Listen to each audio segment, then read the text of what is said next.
Hello, my structural analysis friends. Now that we've got an understanding of the factors that affect all environmental loads, such as the exposure and the importance and the risk category of the building, we're now turning our attention to the actual computations of different types of environmental loads. We're going to start off our discussion today with wind loads, and we'll be discussing the different factors that will play a role in determining the magnitude of those calculations. So without further ado, we'll get going.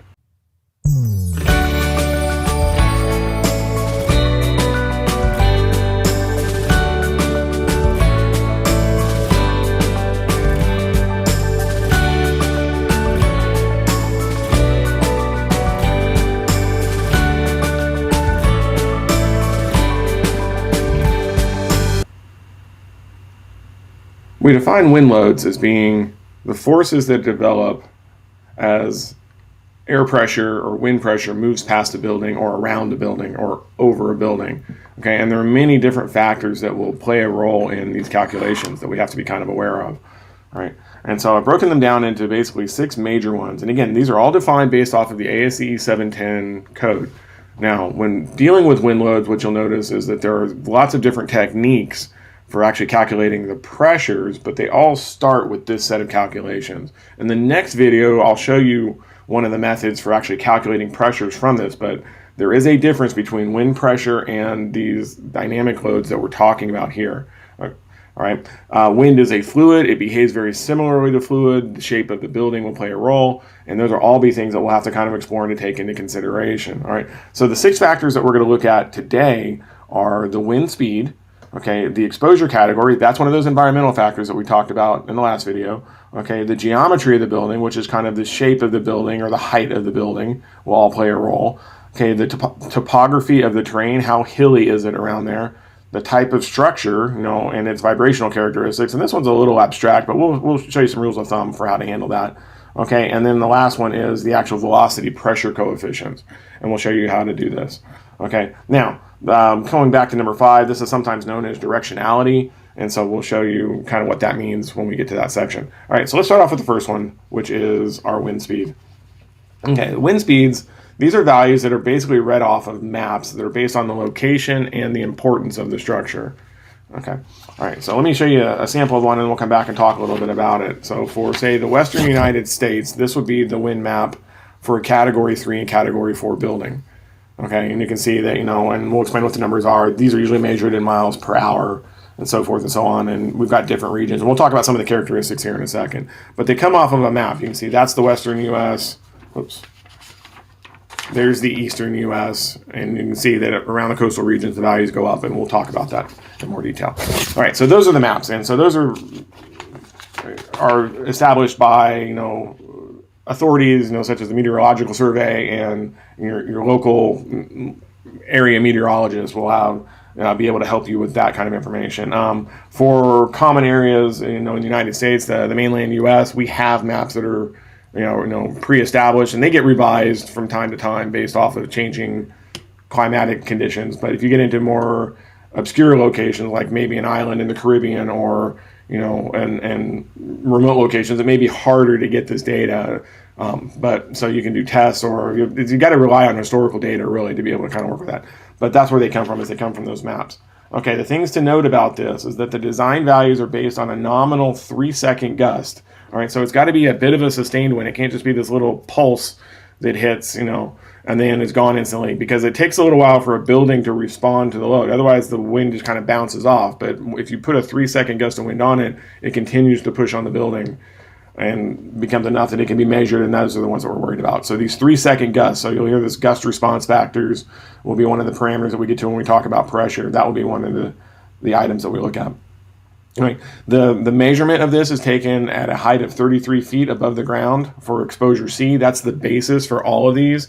And then the importance factors and the exposure factors will scale. If you remember from our last video, we talked about how exposure factors would scale up or scale down based off of the type of exposure that you had. But it's calibrated for exposure C. Okay. And what the wind speeds on the map that I just showed you, they correspond to an approximate 7% probability of being exceeded in 50 years.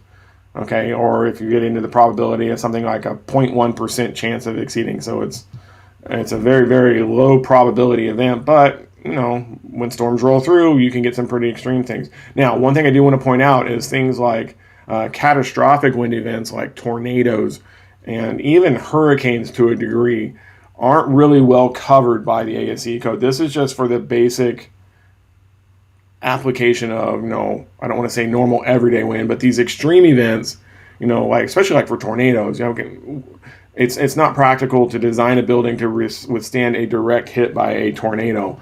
Most of the time, you just, it's a wing and a prayer kind of situation when those events start to happen. So this discussion will not include those behaviors and the extremely high pressures that occur. Now, there's research going into that to try to mainstream that, especially in light of some of the bigger events that have happened in Oklahoma and Texas, where tornadoes are very, very common. There's a lot of research in those universities that are trying to come up with better codes to make those survivability of those events a lot more common, a lot more survivable. All right. Okay. Now, what happens with the maps that I just showed you is that the maps are found in, this will be section 26.5 of the book, and they have maps for different categories of buildings. All right. So this is where we were talking about. 1 is your lowest risk to human life, 3 and 4 are considered your essential services, and 2 is kind of your everyday category, if you will. Now, again, all these are calibrated for exposure C. And so all we do, if I go back to that map that I showed you just a few seconds ago, and let's go take a look at, say, the eastern U.S. Okay, the things to point out. So here's our basic map, and if I pull this out a little bit, let's see. You can see that a little bit, and then you can see the rest of the table. This is a printout of that particular table. And so the loads in this are measured in miles per hour. Okay, so that's this first number. So the design wind load for, say, the central U.S., this would be Indiana, Illinois, Missouri, Kansas, that area, is about 120 miles per hour. Now, this factor already incorporates the I value. Okay, and you can see that in the way that the thing that you want to look at on this has to do, it's this caption down here will tell you which one you're in. So this says basic wind speeds for occupancy category 3 and 4 buildings and other structures. So you're in a category 3, category 4 building. So this is what's setting that I value for wind. So I is built in. Prior to this edition of the manual, I used to be a separate calculation that you included every time you did the calc, but they've now thrown that factor into the maps and then updated the maps accordingly. So I've showed you the 3 and 4 category map. There are maps for category 2, there are maps for category 1. And so you just got to make sure that you get into the right map to pull the correct speed off of here. And you can see that, in like Western U.S., we talked about 120. 120 for the U.S. is pretty common for the majority of the country, except for these regions around the coast. If you get up into Washington, Oregon, California, it's more like 115. So I get this down here a little bit, 115. And if you get back over into, the eastern seaboard and the Gulf Coast, you can see that the numbers get really, really big. Okay, and part of this is because of the impact of hurricanes and storm seasons coming in over the oceans, if you will. I mean, if you look at, here's New Orleans, its design wind is 180 miles an hour, okay, which is about a category 5 static load. Okay, but if you get down into, say, the Florida Keys at the tip of Florida, some of these are like 200 miles an hour as being the design values. They get really, really big, and that's because the majority of storms in the Atlantic and the Caribbean will form down in this part of the Gulf, and they come with a general northwesterly tendency. And so Florida, getting into Miami and Naples and the Florida Keys, they take the brunt of the hit when all of this happens. So you can see that that they don't last for very long, that it drops off fairly quickly, and by the time you get 100 miles inland, the pressure is reduced significantly. But again, we're talking massive storms that could be that size coming through and hitting these things. They're big, large pressure systems causing those. So this is what we're looking at when it comes to the maps. Now, there are a couple of other things to point out on these maps. Okay, and I've turned your attention to this gray shaded region, okay, which is what we call the special wind region. Okay, and if you notice, there's one that's right here. This kind of corresponds to the Appalachian Mountains over in western North Carolina, eastern Tennessee, up into West Virginia. Okay, and what happens in those regions, because of the mountains, is that you can get what they call a funneling effect, where and say this is a mountain and this is a mountain and the wind is coming through this way, right? Well, the mountains aren't going anywhere, and so all of this gets funneled in. And if you remember from your fluid dynamics class, velocity, if this is my flow rate coming out and this is my flow rate in, continuity says Q1 is equal to Q2. So if I restrict the area as all this wind flows in, it has to speed up.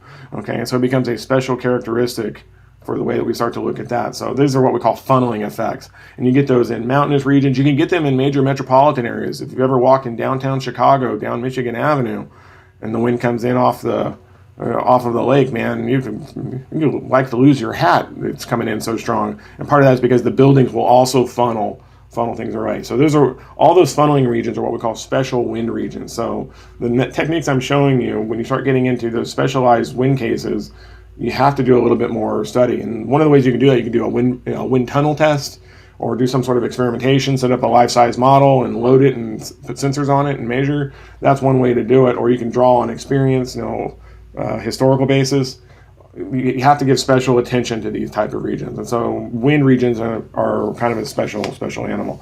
You notice out in the west there are a lot more of them, and again, this is getting into like the eastern range and the western range of the mountains, as the wind comes into the Rocky Mountains and then has to go up over the Continental Divide. That's kind of what this line is. What this Continental line is doing is that it's speeding up as it comes up over the Continental Divide, and the wind pressures, if you've ever been out in Colorado, you know what I'm talking about on those, and that's kind of what this imaginary line here is. It would be kind of the major continental divide, and then coming out of the Rockies into the Sierras and stuff would be these other lines, but they're all very special regions that are happening. Okay, all right, so that's where the maps are coming from. All right, so we'll get that put behind us. Okay, the next category is one that we talked about in the last video, okay, and that is our exposure category. So exposure will matter. You have to determine whether you're B, C, or D. Okay, and so your exposure definitions will come out of 2.6.7.3, and then these will be used when we get into one of the other tables a little bit later on when we actually calculate the pressure on our next go around. Okay, the geometry of the building has 3 characteristics associated with it.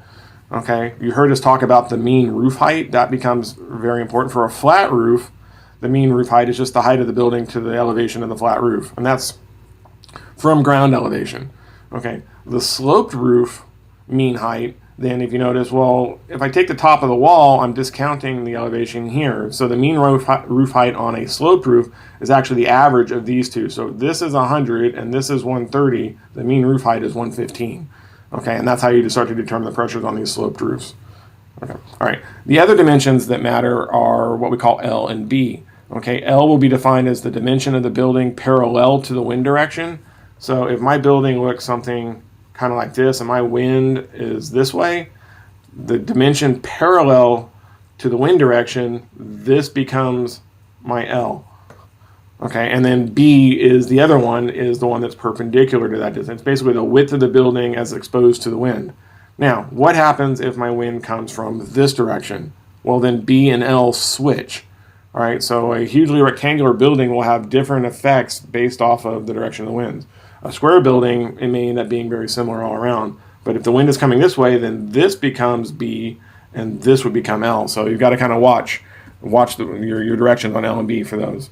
Okay, the next category is the topography of the terrain, and we kind of talked a little bit about funneling in kind of a horizontal direction. Well, now we've got what happens if I have a building that's up here and my wind is coming this way. Well, again, it's coming up the hill, it's speeding up, and if we do that flow rate continuity discussion like we did with funneling effects, it's kind of the same idea, right? That I have a Q that's constant here, that if it goes up into a reduced, and again, this is kind of our arbitrary roof, that Q1 coming into Q2 on this, that has to speed up, and so the wind speed that hits this building is sped up because of the topography factor. Okay, for flat terrain, topography is considered 1.0. Likewise, if the wind comes the other direction, and now I have a building that's down in the valley and it's coming this way, then the pressure on this guy is actually something less. That, part of the wind will just shoot over the top of it, but it's a lesser pressure that comes down the hill to hit it because of topography as well. And so we try to take that into account. Now, for the purposes of discussion in this series, we're going to basically be sticking with flat terrain, okay, because there's a lot that goes into this. It has to do with the size of the hill and the rise of the hill and the length of the slope, and all those become factors that affect it. But for what we're doing, just as we're exploring this for the first time, we're going to look at basically flat terrain, and so that's why we're going to use KZT as our parameter. So this will have a definition of KZT, will be the variable that's used in the equations. So I've gone ahead and pulled out my ASCE 7 manual, and for issues with regarding the topographic factor, this is kind of the images that I was talking about with some of those factors for the what they call the escarpment or axisymmetric or hills or ridges, okay, where my structure is located at the V2 location. Okay, and these will be the pressures that are happening. And so all of these factors that go into KZT have to do with the height of the hill, the length of the hill, and that was what I was talking about on this. I decided to go ahead and show you this one. All right, the other one that we want is 26.6.1. Okay, when we get into the directionality, what directionality is, okay, it takes into account vortex and swirling effects around corners, as well as vibrational responses for most buildings. Okay, now it kind of boils down to the shape of the object as the wind hits it. Imagine putting like a round object in a pool of running water. Okay, the water will come around. If I kind of draw a picture where it starts to do something kind of like this, it's rather a gradual, smooth transition, and the structure experience is one thing. Whereas if the building is more rectangular, and I do that, when the wind hits this guy, it has to make an abrupt turn here, and you get these little swirling effects kind of at the corners. And then when it gets to the back wall and comes back around, you get another one again. These are what we call vortex effects. Okay, and so this has very few vortex effects going around the object, but this one has a lot more. And it's these guys that can actually cause higher pressures on the corners of a rectangular building, and that will be one of the things that we look at in one of the methods for wind analysis. So this is what we're talking about with regards to directionality. It's not really the direction of the wind, but it's the shape of the structure and how it responds to the wind from that particular direction. Okay, and those values come out of this table 26.6-1, okay, which is located on page 250 of the code. Okay, and so they have different types of systems for buildings. If we're doing a main wind force resisting system or components and cladding, it's always 0.85. Okay, and then if you've got an arched roof or a chimney or some sort of truss tower, this would be like your cell phone tower, that's something that's open. They have different factors. What's the shape of the cross sections? Open signs, lattice work, solid freestanding walls, and solid freestanding and attached signs. You can see that most of these factors are 0.85. Okay, now one thing to point out is the little asterisk that shows up on the table here. Okay, that refers to this caption that the directionality factor KD has been calibrated with combinations of loads specified in chapter 2. So these are being calibrated with load factors. Okay, so if you're going to use those equations in conjunction with other events, then you use the KD factor of 0.85. This factor should only be applied when used in conjunction with load combinations that were specified in those two sections. So if all you're doing is trying to get just a basic wind analysis and trying to figure out wind by itself on a structure, okay, then KD would actually be a 1.0 value. Okay, otherwise, for all other cases, anytime you're doing a full model analysis, you're actually allowed to take it as 0.85, assuming that you're up in one of these normal building categories. And most often, that's what we do. Okay, but if you're not comfortable with it, just call KD of 1.0, pay the price, and keep moving. Again, you've got to be able to sleep at night as you try to decide what it is that you want to do on all this. So that's the KD parameter for directionality. Okay, so those are the major factors. In our next video, we'll actually get into, well, what do you do with these factors? And so for that, we will call it a day. So we'll see you all next time. Thanks for tuning in. As always, toss us some comments down below, or if you have any questions, and we'll see you next time. Happy engineering.